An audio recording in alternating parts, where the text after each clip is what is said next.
Opinion polling began in the late 1930s, but was still an immature tool for testing public morale when war broke out.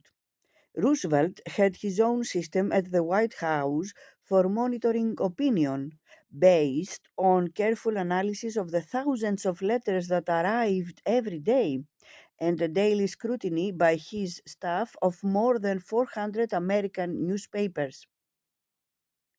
In September 1939, an Office of Government Reports was set up, designed, despite its title, to track changes in public opinion. In 1940, Roosevelt reached a private agreement with Hadley Cantrill, one of the pioneers of selective polling, to provide him with regular polls on popular opinion, and by 1942 he was receiving polling results every 2 weeks. Over the war years, the government set up a number of offices designed both to monitor opinion and to educate the public with appropriate information. The Office of War Information, set up in June 1942 under the CBS newsman Elmer Davis, had a domestic intelligence division to report regularly on the state of the nation's morale. Local informers were recruited among businessmen, clergymen, editors, and labor leaders, the alert and articulate fraction of the people, the office claimed, who reported regularly on local opinion and undertook, where possible, to shape it. Informers organized by the Office of Civilian Defense, set up in May 1941 under the mayor of New York, Fiorello LaGuardia, acted as so-called morale wardens, reporting to the Office of War Information on local conditions. Opinion surveys were complemented by numerous programs designed by the Office of War Information to help shape opinion. The office's Bureau of Radio, which reached an audience of 100 million, the Bureau of Motion Pictures, which were watched by an estimated 80 to 90 million a week, and the Bureau of Graphics and Printing, responsible for posters and images that proliferated in every public space.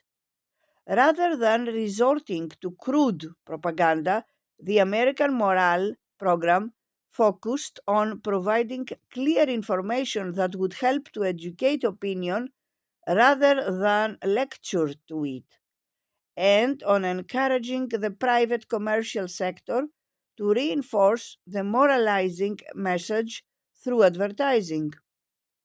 The British monitoring system was built up only slowly from the early months of war. In December 1939, Mary Adams, a BBC producer, was appointed to head a home intelligence branch of the Ministry of Information, briefed to supply a continuous flow of reliable information as a basis for government publicity and an assessment of home morale. Home Intelligence began issuing daily reports in May 1940. Then, from September onwards, weekly reports, which were distributed to the main ministries and the War Cabinet. Since there was little experience in the systematic gathering of intelligence on opinion, Adams recruited the privately run Mass Observation in April 1940 to supply detailed surveys on morale and to report on evidence of defeatism. Mass Observation had been founded in 1937 by the scientist Tom Harrison and the poet Charles Mudge to provide surveys of social behavior and attitudes using methods of interview sampling to provide the raw material. The methods were immediately applied to the task of assessing morale. Around 60 interviews were conducted for each report based on general questioning about current news and events. The sample was tiny and regionally specific, which should have undermined its credibility. But the mass observation news quota, filed each Monday and Thursday, continued to be supplied down to May 1945 as a key source for the Ministry of Information's own morale reports.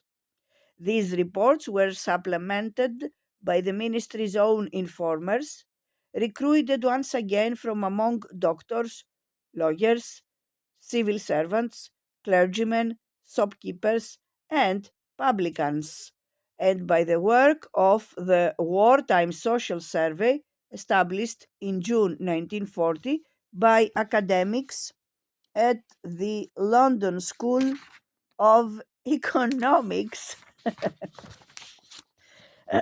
to supply detailed reports not only on morale but also on a range of social issues. Staffed mainly by social psychologists, the Wartime Survey provided a more professional assessment of popular outlook. By October 1944, it had conducted 101 surveys involving no fewer than 290,000 doorstep interviews.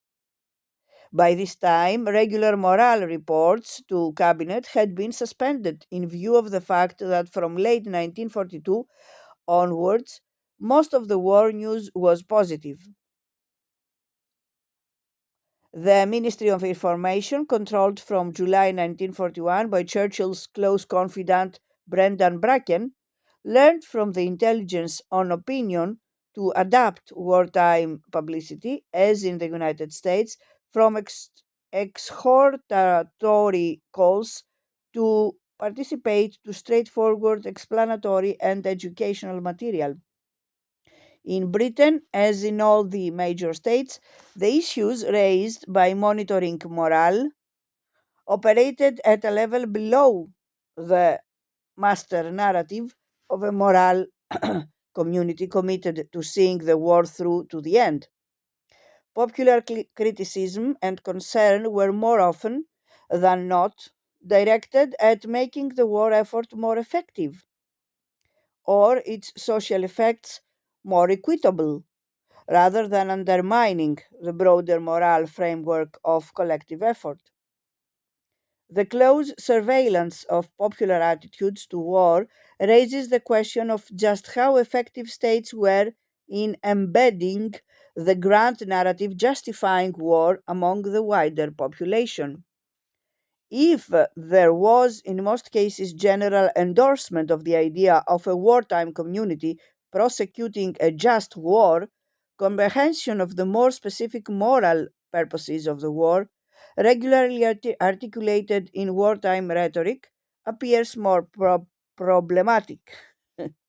For a great many ordinary people caught up in a war that lasted for years, comprehension of its course and purposes could be partial, unclear, poorly informed, and unstable over time. If the historical perspective now renders the war as a comprehensible whole, people at the time viewed it from subjective perspectives on the shape of wartime events and the unpredictable future of the conflict. They were inherently limited by what they were allowed to know and what they were allowed to say, a condition that varied greatly between the different warring nations. News was invariably censored, both by the military and by the civil authorities.